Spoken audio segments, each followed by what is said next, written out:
Sugerencia directa de que él merecía estar con alguien que realmente lo apreciara completamente, cuando él la rechazó firmemente. Ella se había reído nerviosamente como si fuera simplemente una broma inofensiva, diciendo que yo era demasiado sensible si pensaba que ella hablaba completamente en serio. Me dolió profundamente escuchar esto, pero no me sorprendió del todo. Diana siempre había traspasado límites inapropiados con las personas. Decidimos dejarlo pasar como un incidente aislado, algo causado por el alcohol y su habitual naturaleza competitiva con respecto a mí. Pero desafortunadamente no fue un incidente aislado en absoluto. Durante los meses siguientes, Diana encontró múltiples formas de tocar a Marco de manera inapropiada cuando yo no estaba mirando directamente, le envió mensajes de texto que rozaban peligrosamente la línea entre lo amistoso y lo definitivamente coqueto, y una vez se presentó sin avisar en su oficina legal para invitarlo a almorzar a solas. Cada vez Marco mantenía los límites apropiados con amabilidad pero con firmeza absoluta, y me lo contaba inmediatamente después cada vez.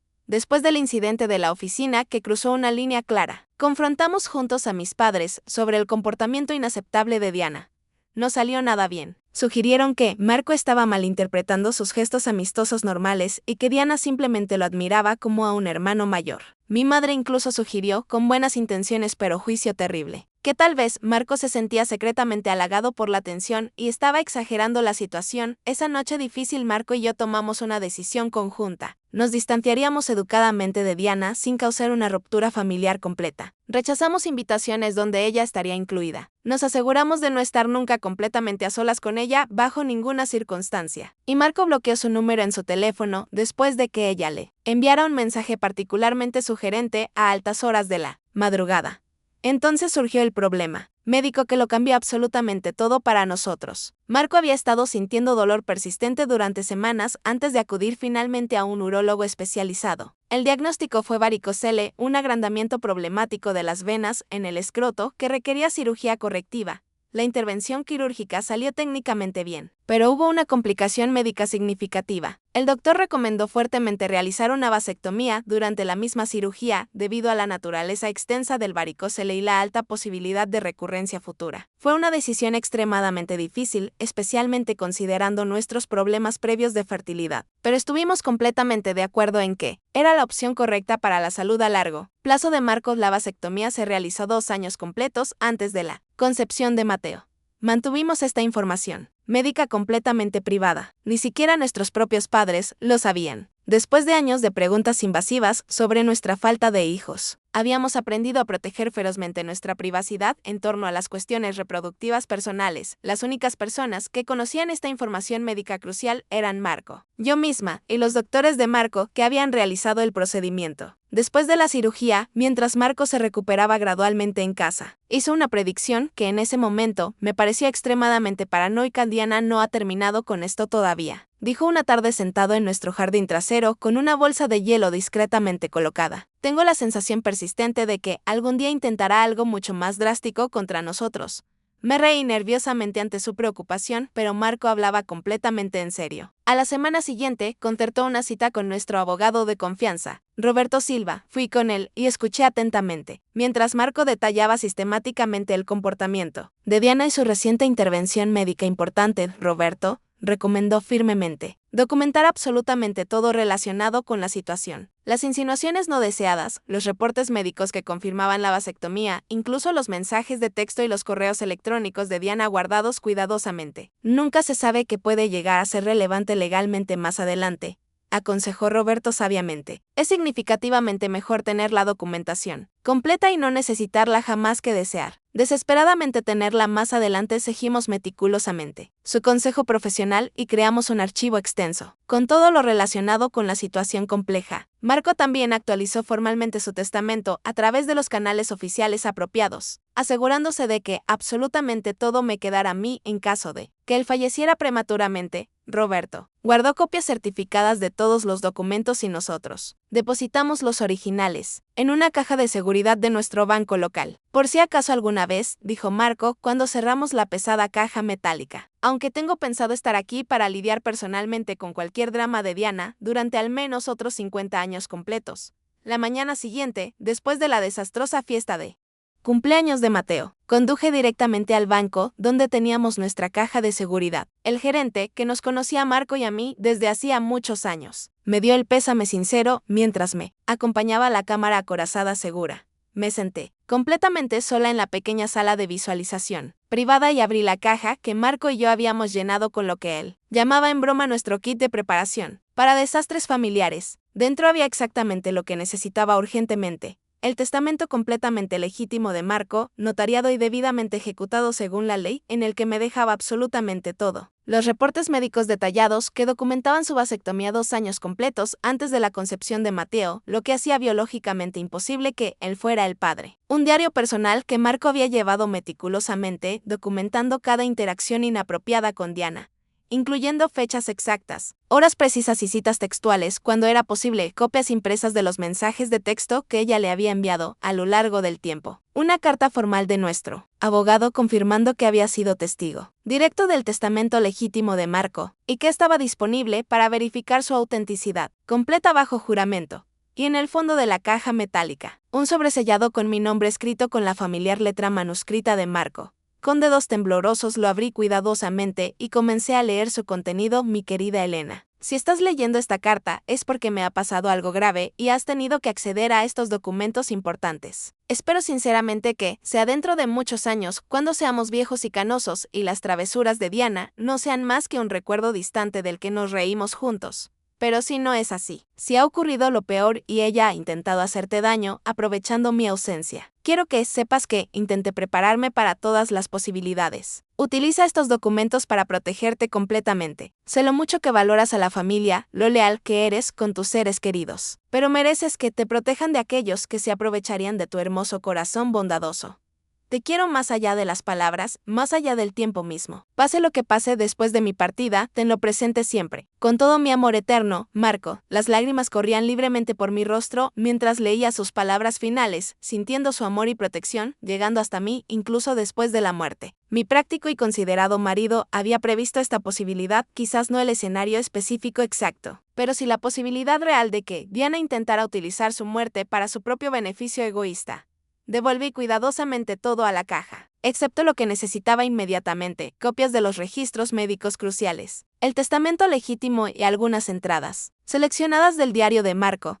Luego llamé a Roberto Silva y concerté una cita urgente. Para esa misma tarde, el bufete de Roberto Silva estaba ubicado en una casa histórica reformada en el centro de la ciudad, el tipo de lugar que transmitía dinero antiguo y discreción absoluta. Solo había estado allí unas pocas veces con Marco, pero la recepcionista me reconoció inmediatamente y su expresión se suavizó con simpatía genuina. Señora Martínez, dijo levantándose respetuosamente para saludarme, el señor Silva la está esperando. Por favor, acepté mis más sinceras condolencias por su terrible pérdida. Roberto tenía aproximadamente 60 años, cabello completamente plateado y gafas de lectura colocadas perpetuamente en la punta de su nariz agileña. Había sido el mentor profesional de Marco cuando éste se incorporó a su primer bufete y habían mantenido una amistad estrecha, incluso después de que Marco se trasladara a otra firma.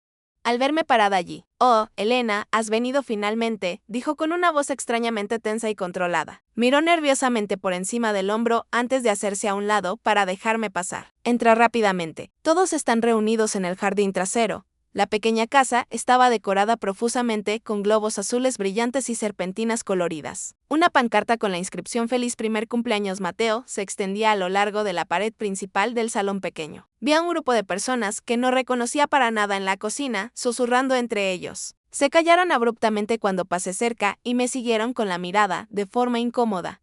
En el jardín trasero, más invitados desconocidos estaban de pie en pequeños grupos separados con vasos de plástico en sus manos. Vi a mis padres sentados rígidamente en una mesa de picnic con expresiones inquietas evidentes. Mi padre se levantó inmediatamente cuando me vio con una expresión de alivio visible en su rostro envejecido. Elena, dijo abrazándome fuertemente. No estábamos completamente seguros de que fueras a venir hoy. Por supuesto que vine, respondí dejando el regalo en la mesa designada para ese propósito. ¿Dónde está exactamente el cumpleañero? Con Diana dentro, dijo mi madre evitando mirarme directamente a los ojos. Deberían salir muy pronto para la ceremonia del pastel de cumpleaños. Me mezclé torpemente entre los invitados desconocidos, aceptando condolencias murmuradas y eludiendo preguntas incómodas sobre cómo estaba llevando mi pérdida reciente. Todo el mundo parecía nervioso y tenso, y las conversaciones se interrumpían bruscamente cada vez que me acercaba a algún grupo. Lo achacaba simplemente a que la gente no sabía cómo comportarse apropiadamente con una viuda tan reciente. Después de 30 minutos incómodos y tensos, Diana salió finalmente de la casa con Mateo en sus brazos. Llevaba un vestido nuevo que nunca había visto antes y se había hecho mechas profesionales en el cabello oscuro. Mateo estaba adorable con una camisa botonada miniatura y una pajarita diminuta, y sus piernas regordetas pataleaban emocionadas por toda la atención que estaba recibiendo de los adultos reunidos. Diana apenas me saludó mientras colocaba a Mateo cuidadosamente en su silla alta. Parecía llena de energía nerviosa, casi eufórica de cierta manera. Se movía por el jardín con una confianza inusual que nunca había visto en ella antes. Golpeó suavemente una cuchara de plástico contra su taza para captar la atención de todos los presentes. Gracias a todos por venir a celebrar el día especial de Mateo. Comenzó con su voz resonando claramente por todo el jardín pequeño. Este último año ha estado lleno de sorpresas inesperadas y desafíos enormes. Como muchos de ustedes saben perfectamente bien, los invitados intercambiaron miradas significativas entre ellos. De repente mi madre se interesó muchísimo por sus zapatos. Un escalofrío frío me recorrió la espalda. Algo iba definitivamente muy mal con esta situación. He estado guardando un secreto importante. Continuó Diana colocando una mano posesivamente sobre la cabeza de Mateo. Uno que ya no puedo ocultar más tiempo, especialmente después de los acontecimientos trágicos recientes que todos conocemos. Mateo no es hijo de Sergio como todos creían, anunció mirándome directamente a los ojos al otro lado del jardín. Es hijo biológico de Marco, el esposo de Elena. El mundo entero pareció detenerse completamente en ese instante. Oí exclamaciones ahogadas de sorpresa a mi alrededor. Sentí como mi padre se ponía completamente rígido a mi lado. Pero todo eso era ruido distante de fondo comparado con el zumbido ensordecedor en mis propios oídos. El marido de Elena y yo tuvimos una aventura breve hace 2 años. Continuó Diana con voz firme y claramente ensayada previamente. Fue un error terrible, un momento de debilidad humana para ambos. Nunca quisimos hacer daño a nadie con nuestras acciones. Pero estas cosas suceden en la vida real. Desafortunadamente, me quedé completamente paralizada, absolutamente incapaz de procesar lo que estaba escuchando. Mi hermana estaba afirmando públicamente que se había acostado con mi marido fallecido, que su hijo, el sobrino, al que había cuidado con tanto cariño durante meses, era en realidad hijo biológico de Marco. Era tan completamente absurdo que casi me había hecho estallar en carcajadas histéricas. Pero Diana no había terminado todavía con su actuación. Metió la mano en su bolso grande y sacó un documento doblado cuidadosamente. Marco sabía la verdad completa sobre Mateo antes de morir, declaró levantando el papel ante todos. Antes de fallecer actualizó su testamento legal para reflejar esta realidad. Este testamento establece claramente que la mitad de la casa que Marco y Elena poseían juntos debería ir directamente a Mateo como su hijo biológico legítimo. Es su derecho de nacimiento y su herencia justa. Todas las miradas del jardín completo se volvieron simultáneamente hacia mí.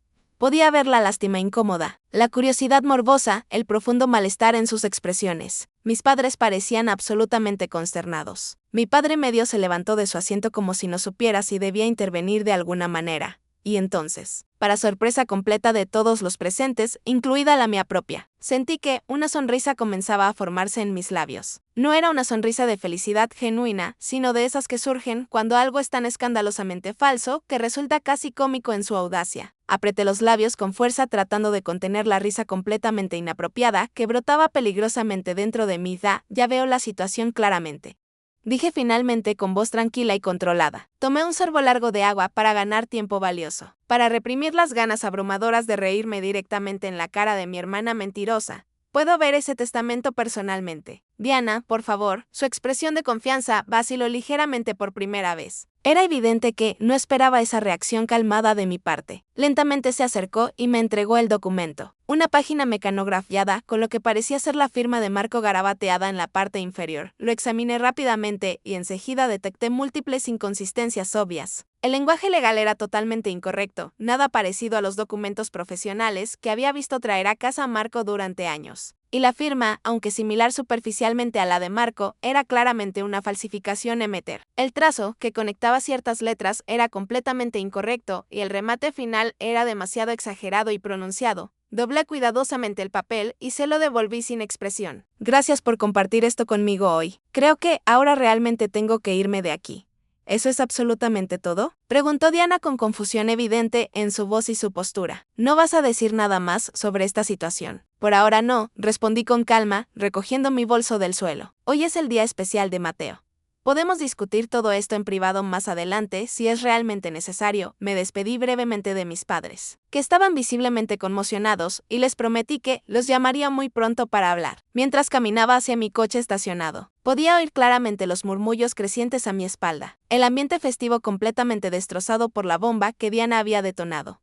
Una vez dentro del coche, finalmente a salvo de todas las miradas invasivas, dejé escapar la risa que había estado conteniendo desesperadamente. Empezó siendo leve y controlada, pero fue creciendo hasta que las lágrimas comenzaron a correr libremente por mi rostro. No eran lágrimas de alegría verdadera, sino una extraña mezcla tóxica de dolor profundo, y la ardiente incredulidad absoluta ante la audacia impresionante de mi hermana. Porque había algo crucial que Diana no sabía. Algo que Marco y yo nunca habíamos compartido con nadie en nuestras vidas. Algo que hacía que su elaborada mentira no solo fuera profundamente hiriente, sino completamente imposible desde el punto de vista biológico. La verdad real sobre Marco comenzó hace 3 años completos, mucho antes de que Mateo fuera siquiera concebido. Habíamos invitado a Diana a cenar para celebrar su nuevo empleo en una empresa de marketing, el trabajo más duradero que había mantenido hasta esa fecha. Marco había preparado su famosa lasaña casera y habíamos abierto una botella excelente de vino tinto. Era una velada agradable y relajada hasta que me excusé para atender una llamada urgente de trabajo de un cliente importante. La llamada duró considerablemente más de lo esperado. Casi 20 minutos hablando con un cliente adinerado sobre la colocación correcta de obras de arte caras. Cuando volví finalmente al comedor, el ambiente había cambiado notablemente. Marco parecía visiblemente incómodo y Diana estaba sentada muchísimo más cerca de él que cuando me había ido, con su mano descansando en su brazo, riéndose exageradamente de algo que yo no había escuchado. En ese momento, no le di mayor importancia al incidente. Diana siempre había sido físicamente cariñosa con las personas y el vino había fluido bastante libremente durante la cena. Pero más tarde esa misma noche, mientras nos preparábamos para dormir, Marco parecía genuinamente preocupado y perturbado. «Hay algo importante que tengo que contarte», dijo sentándose en el borde de nuestra cama compartida. «No quiero que cause problemas innecesarios entre tú y tu hermana, pero tampoco quiero mantener ningún tipo de secretos contigo jamás». Me explicó con detalle que, mientras yo estaba ocupada al teléfono, Diana había intentado coquetear con él de manera inapropiada. Nada excesivamente dramático inicialmente, solo comentarios sugerentes sobre lo afortunada que yo era por tenerlo, seguidos de una.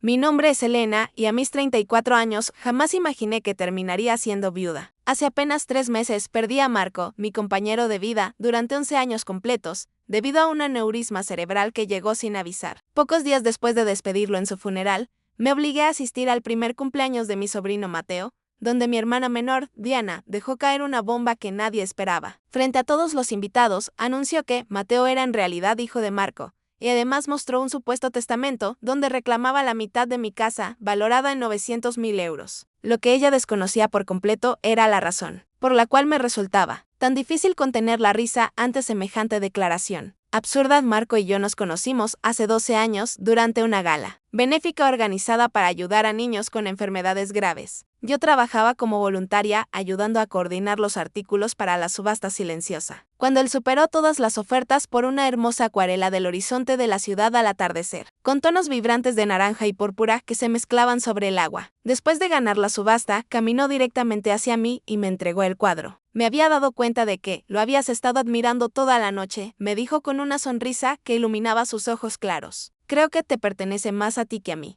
Así era Marco, considerado, observador y generoso hasta límites increíbles. Me enamoré de él con una intensidad que nunca antes había experimentado. Al día siguiente tuvimos nuestra primera cita y fue como si nos conociéramos desde siempre. Él trabajaba como abogado corporativo, brillante pero humilde, el tipo de persona que recordaba los nombres de los empleados en las cafeterías y siempre preguntaba sinceramente por sus vidas. 8 meses después de conocernos, me propuso matrimonio junto al río, con el horizonte real reflejándose exactamente como en el cuadro que nos había unido inicialmente. Poco tiempo después de nuestro primer aniversario, compramos nuestra casa adosada de estilo victoriano en un barrio elegante de la ciudad. Fue un esfuerzo financiero enorme, costó 900.000 euros. Pero Marco acababa de convertirse en socio de su firma legal y yo estaba construyendo una reputación sólida como diseñadora de interiores. La casa necesitaba renovaciones importantes, pero tenía excelente estructura. Techos altos y un jardín trasero pequeño, donde imaginábamos a nuestros futuros hijos jugando algún día. Esos hijos nunca llegaron, aunque no fue por falta de intentarlo. Durante años hicimos planes, desarrollamos estrategias, mantuvimos vivas nuestras esperanzas. Después vinieron los doctores, las pruebas médicas, los procedimientos dolorosos, 4 rondas de fertilización in vitro que agotaron nuestros ahorros y nuestro ánimo por completo. Todavía recuerdo claramente el último intento fallido, el silencioso trayecto de regreso a casa desde la clínica médica, cuando Marco se inclinó para tomar mi mano. Ninguno de los dos hablaba porque ambos sabíamos que ese era el final de ese camino particular. Aún podemos tener una vida maravillosa juntos, me dijo Marco esa noche, mientras estábamos sentados en nuestro jardín trasero, bajo las estrellas, tú y yo. Eso es más que suficiente para mí. Y lo decía completamente en serio. Poco a poco reconstruimos nuestros sueños de otra manera, viajamos extensamente, nos dedicamos por completo a nuestras carreras profesionales. Renovamos la casa habitación por habitación hasta convertirla en el hogar de ensueño que siempre había imaginado. Marco apoyó mi negocio cuando decidí lanzar mi propia empresa de diseño de interiores. Nuestra vida era plena y satisfactoria, aunque diferente de lo que habíamos planeado originalmente. Mi hermana menor, Diana, siempre estuvo observando desde los márgenes de nuestra felicidad. 4 años menor que yo, a sus 30 años, siempre había sido considerada la rebelde de la familia. Mientras yo estudiaba diseño y montaba un negocio profesional, ella saltaba de un empleo a otro y de una relación a la siguiente sin establecerse nunca. Nuestros padres estaban constantemente preocupados por ella, lo que significaba encontrarle excusas a su comportamiento errático y rescatarla. Financieramente una y otra vez de situaciones complicadas, Diana y yo teníamos una relación complicada, desde la infancia más temprana. Era innegablemente hermosa, con un encanto natural que atraía a las personas hacia ella, pero siempre existía un trasfondo de competencia constante de su parte. Si yo lograba algo significativo, ella necesitaba desesperadamente superarme de alguna forma. Cuando comencé a salir con Marco, de repente se interesó muchísimo por estudiantes de derecho y abogados jóvenes. Cuando compramos nuestra casa, se pasó meses enteros quejándose de su pequeño apartamento,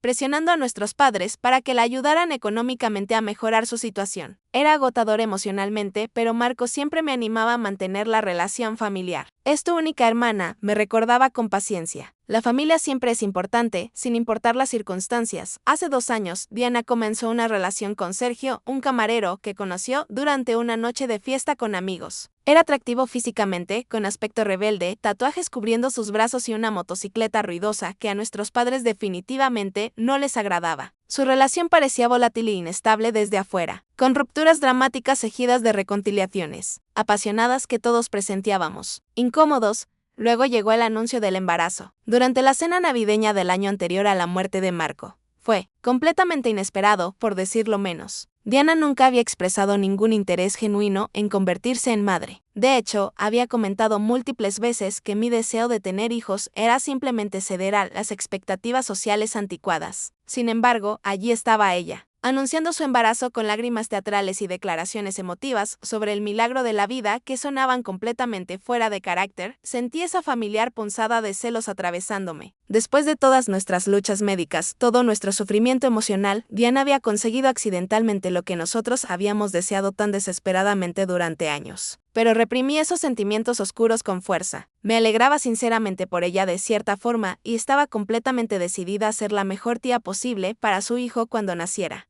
Mateo nació saludable, pesando 3,7 kg. Yo estuve en el hospital ese día, con flores frescas y una manta tejida a mano que había tardado meses en completar cuidadosamente. Diana parecía abrumada por la maternidad desde el primer momento y frecuentemente me llamaba llorando por los cólicos del bebé o por su propio agotamiento extremo. Yo la ayudaba en todo lo que podía, a veces cuidando a Mateo, durante noches completas para que ella pudiera descansar adecuadamente. Marco se involucró menos que yo con el bebé. En retrospectiva completa, creo que fue debido a nuestros propios problemas de infertilidad pasados, que quizás le resultaba emocionalmente doloroso crear vínculos profundos con un bebé que no era nuestro. Siempre se mostraba amable cuando Diana traía a Mateo de visita, pero mantenía una cierta distancia emocional que en aquel momento nunca cuestioné directamente. Entonces llegó aquella terrible mañana de martes que cambió todo. Marco se quejó de un dolor de cabeza intenso antes de irse al trabajo esa mañana. Le sugerí firmemente que se quedara en casa descansando, pero tenía una reunión crucial con un cliente importante. Es solo una migraña fuerte, insistió dándome un beso de despedida en la puerta. Te llamaré después de que termine la reunión para contarte cómo salió todo.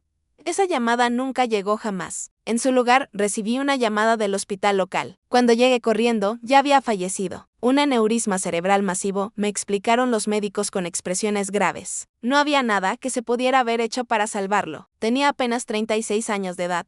Los días siguientes pasaron en una confusión absoluta de preparativos funerarios y dolor abrumador. Diana estuvo extrañamente ausente durante la mayor parte de ese tiempo difícil, enviando mensajes de texto diciendo que Mateo estaba enfermo o que no podía encontrar una niñera disponible. Cuando finalmente apareció en el funeral, se quedó muy poco tiempo, manteniéndose apartada en los márgenes y marchándose antes de la recepción posterior. Yo estaba demasiado aturdida por el dolor profundo como para pensar mucho en su comportamiento extraño en ese momento.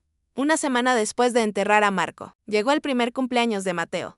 Lo último que deseaba en el mundo era asistir a una fiesta de cumpleaños infantil llena de globos y alegría falsa, pero las obligaciones familiares pesaban enormemente. Marco querría que asistieras, insistió mi madre durante una de sus llamadas diarias para verificar cómo estaba sobreviviendo. Siempre decía que la familia debe estar primero, sin importar las circunstancias personales, así que me encontré conduciendo hacia la pequeña casa alquilada de Diana en una zona poco deseable de la ciudad, con un regalo envuelto cuidadosamente en el asiento del copiloto y ojeras profundas que ningún corrector de maquillaje podía ocultar adecuadamente. Apenas había dormido desde que Marco murió, pasando las noches interminables mirando el lado vacío de nuestra cama, buscando un calor corporal que ya no existía en ninguna parte. Aparqué detrás de una fila de coches desconocidos y respiré profundamente varias veces antes de tomar el regalo y entrar finalmente. Nadie debería tener que fingir felicidad tan pronto, después de perder a su esposo, pensé amargamente, pero forcé una sonrisa en mi rostro y toqué la puerta principal. La amiga de Diana, una mujer llamada Julia, abrió la puerta y sus ojos se